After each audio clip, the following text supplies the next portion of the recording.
ہوتی ہے، بڑی مشکل سے ہوتا ہے چمن میں دیدور پیدا۔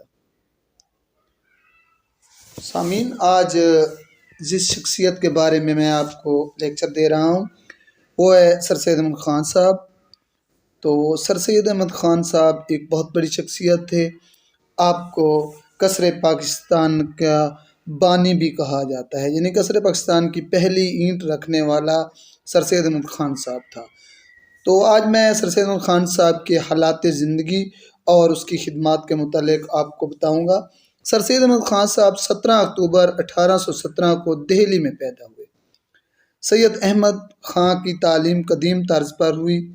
انہوں نے عربی اور فارسی کی تعلیم حاصل کرنے اور والد کی وفات کے بعد 1839 میں کمپنی کی ملازمت اختیار کی۔ 1841 میں فتح پور سیکٹری میں ایک عدالتی عہدے پر مامور ہوئے۔ عہدے پر مامور ہونے کے بعد آپ 1847 میں دہلی تعینات ہوئے اور وہاں 1855 تک رہے۔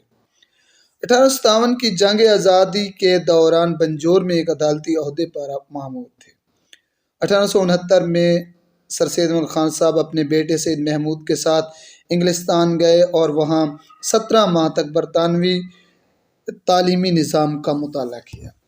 1876 میں ملازمت سے ریٹائرڈ ہوئے اور علی گڑھ میں مقیم ہو کر MEO کالج اسکول کا انتظام اپنے ہاتھ میں لیا۔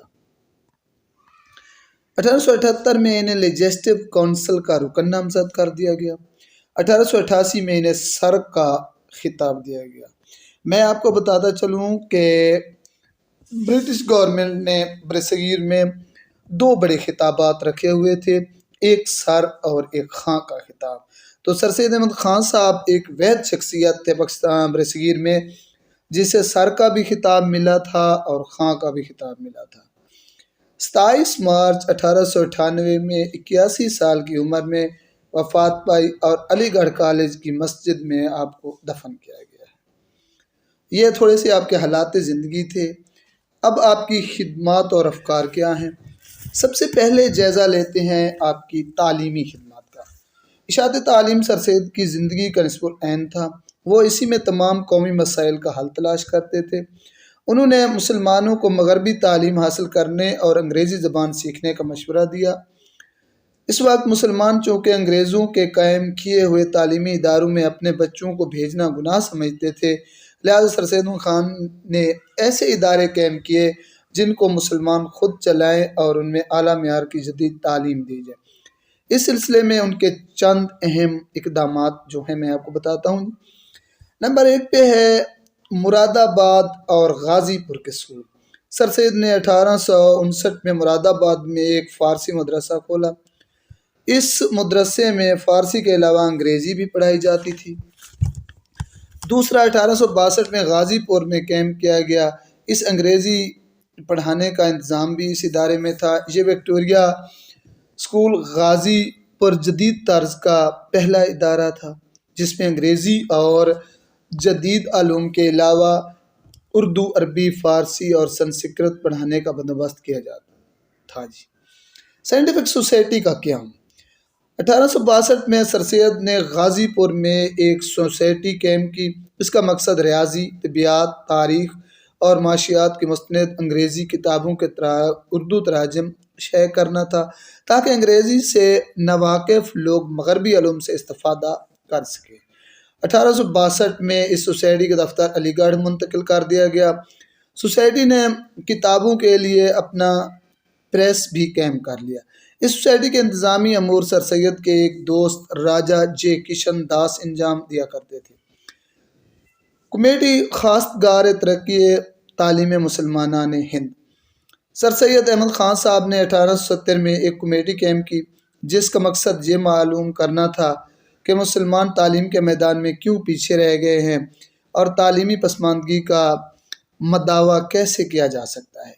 یہ کمیٹی بہت سے مسلمانوں کی آراء حاصل کرنے کے بعد اس نتیجے پر پہنچی کہ مسلمان اپنے بچوں کو سیکولر نظام تعلیم کے باعث سرکاری تعلیمی ادارے میں بھیجنا پسند نہیں کرتے، لہٰذا مسلمانوں کی تعلیمی ضرورت کو پورا کرنے کے لیے مسلم کالج کا قیام ناگزیر ہے۔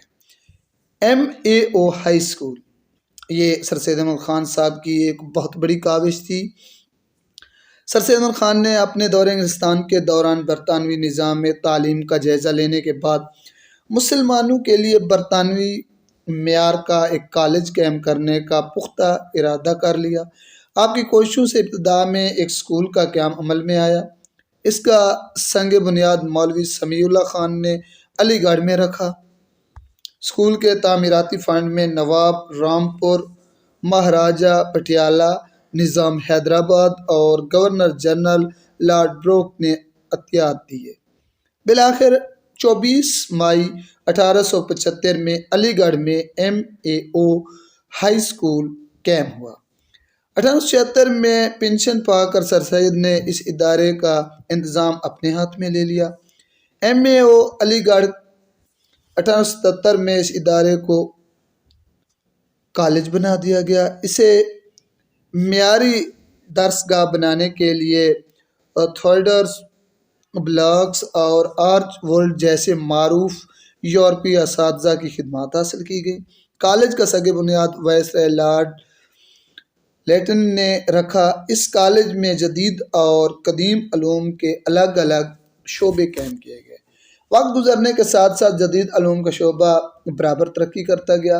انگریزی تعلیم کے ساتھ ساتھ دینیات کی تعلیم یعنی کہ اسلامی تعلیم اور اسلامی تشخص اجاگر کرنے کا بھی اہتمام تھا۔ کالج کا قیام سر سید کا عظیم کارنامہ سمجھا جاتا ہے۔ MAO کالج آپ کی وفات کے بعد 1920 میں یونیورسٹی بن گئی۔ یہی ادارہ تحریک پاکستان کے دور مسلمانوں کی تعلیمی اور سیاسی سرگرمیوں کا مرکز بنا رہا۔ 1825 میں کل برصغیر میں کالج کی سطح پر تعلیم پانے والے مسلم نوجوان تقریباً 69% علی گڑھ میں زیر تعلیم تھے۔ اس ادارے کی تعلیم و تربیت نے مسلمانوں میں قومی شعور کو پروان چڑھایا۔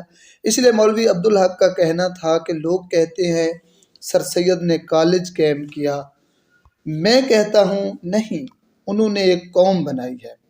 نیز عطا اللہ شاہ بخاری نے علی گڑھ یونیورسٹی کی اہمیت کو واضح کرتے ہوئے فرمایا تھا، جب میں لاہور سے چلا تو احباب نے کہا کہ اگر علی گڑھ کے مسلمانوں کو خطاب کرنا ہے تو جامع مسجد میں تقریر کرنا، اور اگر پورے ہندوستان کے مسلمانوں کو خطاب کرنا ہے تو یونیورسٹی میں تقریر کرنا۔ آگے ہے محمدن ایجوکیشن کانفرنس۔ سر سید احمد خان نے تعلیمی ادارے قائم کرنے کے علاوہ اشاعتی تعلیم کے لیے ایک تنظیم 1886 میں قائم کی جس کا نام محمدن ایجوکیشن کانفرنس تھا۔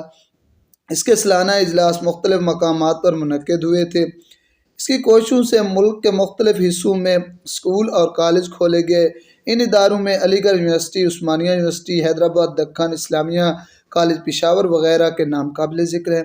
بعد میں اس تنظیم کے اجلاسوں میں مسلمانوں کے سیاسی مسائل بھی زیر غور آنے لگے۔ 1906 میں اس کے 20ویں سالانہ اجلاس جو کہ لکھنؤ میں ہوا تھا، مسلم لیگ کا قیام اس اجلاس میں عمل میں آیا۔ رسالہ تہذیب و اخلاق کا اجرا۔ سر سید احمد خان نے 1870 میں ایک رسالہ تہذیب و اخلاق کے نام سے جاری کیا جس میں علمی، مذہبی اور سماجی مضامین شائع ہوتے تھے۔ اس رسالے کی زبان سادہ اور عام و فہم تھی۔ یہ رسالہ اصلاحی افکار کا ترجمان تھا۔ اس نے نیا انداز تحریر اور نیا اردو ادب تخلیق کیا۔ مسدس ازہلی اس رسالے میں چھپا کرتی تھی۔ محسن الملک، وقار الملک، حالی، مولانا شبلی اور ڈپٹی نذیر احمد جیسے اہل قلم اس رسالے میں اپنے خیالات کا اظہار کرتے تھے۔ اس کے مدبر خود سر سید احمد خان صاحب تھے جو مسلمانوں میں ایک مخصوص ذہن پیدا کرنا چاہتے تھے۔ انہوں نے رسالہ جاری کرنے کا مقصد بیان کرتے ہوئے لکھا کہ مقصد یہ ہے کہ ہندوستان کے مسلمانوں کو کامل درجے کی تہذیب اختیار کرنے پر آمادہ کیا جائے تاکہ جس حقارت سے تہذیب یافتہ اقوام ان کو دیکھتی ہے وہ رفع ہو اور وہ یہ بھی دنیا میں مہذب اور معزز قوم کہلاتی ہیں۔ اب آتے ہیں سیاسی خدمات کی طرف۔ سیاسی خدمات میں بہت اہم چیز ہے آپ کے رسالہ اسباب بغاوت ہند۔ سر سید احمد خان صاحب نے 1858 میں یہ مختصر کتاب لکھی کہ انگریزوں پر واضح کیا کہ 1857 کی جنگ آزادی حکومت کی ناانصافیوں کا نتیجہ تھی، جس کے باعث حکومت عوام کا اعتماد کھو چکی تھی۔ نیز یہ کہ اس جنگ میں ہندو، مسلمان اور انگریز برابر کے ذمہ دار تھے۔ انہوں نے اس عذر کی دو بڑی وجوہات بیان کی، ایک تو پادریوں کی سرگرمیاں اور دوسری مجالس قانون ساز اداروں میں ہندوستانی نمائندگی کی عدم موجودگی۔ علاوہ ازیں انہوں نے اس رسالے میں ان وفادار مسلمانوں کی خدمات بھی بیان کی جنہوں نے جنگ کے دوران انگریزوں کو تحفظ فراہم کیا۔ علی گڑھ انسٹیٹیوٹ گزٹ۔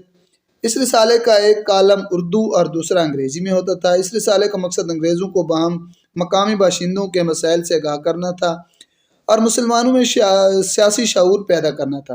سائنٹیفک سوسائٹی کے زیر اہتمام اس میگزین کو 1866 میں جاری کیا گیا، جس کا اداریہ سر سید خود لکھتے تھے۔ اس میں مضمون اردو اور انگریزی دونوں زبانوں میں طبع ہوتے تھے تاکہ دونوں اقوام کو ایک دوسرے کے احساسات سے آگاہ کیا جا سکے۔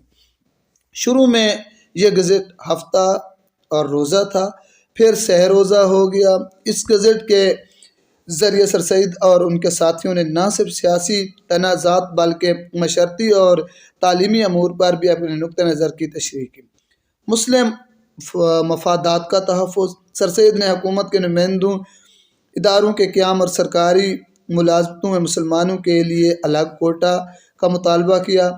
آپ نے انڈین سول سروس کے لیے مقابلے کے امتحان میں اوپن میرٹ کی مخالفت کرتے ہوئے کہا کہ مسلمانوں نے ابھی تک تعلیم کا وہ معیار حاصل نہیں کیا ہے جو اعلیٰ ملازمتوں کے لیے ضروری ہے، جس کی بنیاد پر وہ ہندوؤں کی برابری کر سکیں، لہٰذا مسلمانوں کے لیے اعلیٰ ملازمتوں میں مناسب بندوبست کیا جائے۔ محمدن ڈیفینس ایسوسی ایشن 1893۔ سر سید احمد خان صاحب نے مسلم نقطہ نظر کی ترجمانی اور مسلمانوں کے حقوق کے تحفظ کے لیے یہ تنظیم قائم کی۔ اس دور میں یہ مسلمانوں کی فعال ترین جماعت تھی۔ اس تنظیم کے مقاصد یہ تھے: مسلمانوں کے سیاسی مفادات کا تحفظ، مسلمانوں کو عوامی اجتماعات سے دور رکھنا، امن و امان کے قیام کے لیے حکومتی اقدامات کی حمایت کرنا، کانگریس سے علیحدگی کی تلقین۔ سر سید احمد خان صاحب نے مسلمانوں کو بار بار کہا کہ کانگریس صرف ہندوؤں کی جماعت ہے اور مسلمان ابھی تک اس چیز کے اہل نہیں ہوئے کہ وہ سیاست میں حصہ لیں، تو لہٰذا انہیں کانگریس میں نہیں جانا چاہیے۔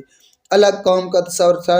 1867 میں اردو ہندی تنازع کے بعد آپ نے پیش گوئی کی کہ اگر ہندو انتہا پسند اپنی روش سے باز نہ آئے تو آنے والے دور میں ہندو اور مسلم دونوں قوموں کے درمیان مخالفت کی خلیج وسیع ہوتی جائے گی۔